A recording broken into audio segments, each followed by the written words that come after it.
Donc, la masse atomique moyenne, la moyenne, c'est la moyenne de quoi? De tous les isotopes d'un même élément.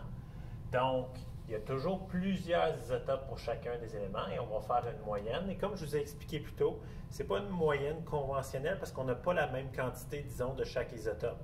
Ils sont dans un certain pourcentage qu'on va appeler l'abondance relative naturelle. Donc, abondance relative veut dire combien j'en ai un par rapport à l'autre. Naturel, ça veut dire lorsqu'on retrouve dans la nature. Parce que lorsqu'on fabrique des éléments en laboratoire, ben ces pourcentages-là ne seront pas nécessairement pareils comme ceux qu'on retrouve dans la nature. Et encore là, naturel, j'ajouterais naturel terrestre, OK? Parce que c'est les pourcentages qu'on retrouve sur la Terre. Sur la Terre, on retrouve 1,11 % de carbone 13 et presque tout le reste, c'est du carbone 12. Mais si jamais on a une roche qui vient de Jupiter, elle n'aura pas nécessairement le même pourcentage, la même teneur isotopique. Donc, ça voudrait dire que sur le tableau périodique de Jupiter, on n'aurait pas la même masse atomique moyenne. Donc, toutes les masses atomiques moyennes qu'on voit sur le tableau périodique, c'est pour la Terre, OK? Donc, naturel. Donc, l'abondance relative naturelle, c'est la quantité relative en pourcentage de cet isotope dans un échantillon naturel. On pourrait ajouter terrien, donc provient de la Terre, de cet élément. On appelle ça aussi la teneur isotopique. Donc, combien que j'ai de cet élément-là. Donc, c'est pour ça qu'on a besoin tout le temps de faire un calcul avec une moyenne pondérée qui va prendre en considération le pourcentage de chacun des isotopes lorsqu'on va calculer cette moyenne-là. Aussi, il faut que ça soit clair dans votre tête que c'est une moyenne.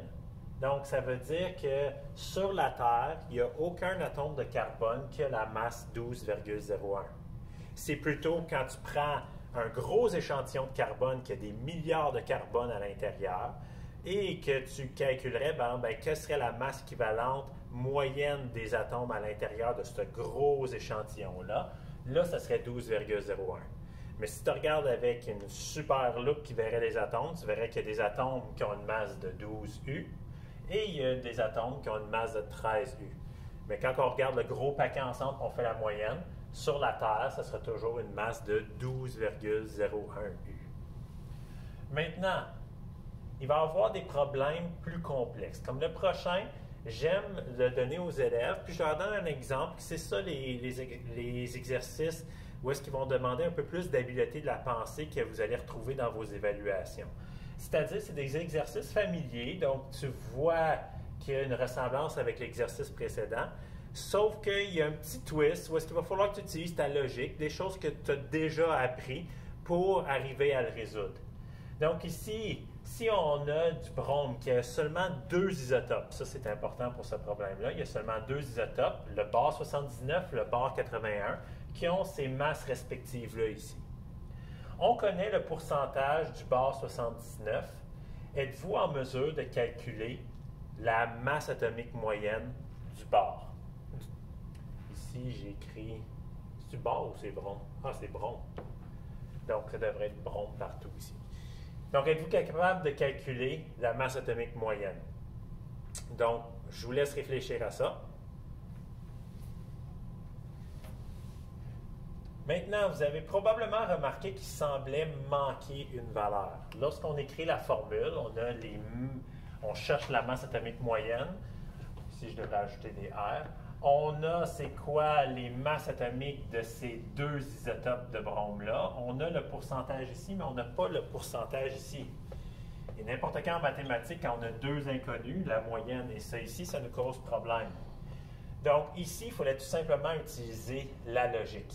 On pouvait trouver ce pourcentage-là. Comment l'exprimer en mathématiques? Mais la plupart d'entre vous savez que si tu as seulement 2 éléments, tu connais le pourcentage d'un des 2 éléments, bien, tu connais par défaut l'autre, parce qu'il faut tout le temps qu'ils s'additionnent pour donner 100 %. L'exemple que je donne souvent, qui est simple aux élèves, si, je ne sais pas, j'ai 100 élèves dans ma classe et j'ai 60 garçons, est-ce que tu peux deviner combien il y a de filles dans la salle de classe? La réponse est oui. Okay? si on suppose qu'on a juste deux catégories, les garçons, les filles, et que tu n'appartiens pas à une catégorie, tu appartiens forcément à l'autre. Donc, on était capable d'arriver à cette conclusion-là. Donc, la habileté de la pensée, c'est juste d'arriver à ces petites choses-là que vous connaissez, mais il faut que vous trouviez une façon d'arriver à ces solutions-là. Donc, ici, on a réarrangé notre formule pour isoler ce qu'on cherche et on trouvait le pourcentage de 49,31 %. Donc, on pouvait mettre ça dans notre formule et là, on trouvait que la masse atomique moyenne du brome va être 79,90 U. Et c'est exactement ce qu'on va trouver sur le tableau périodique.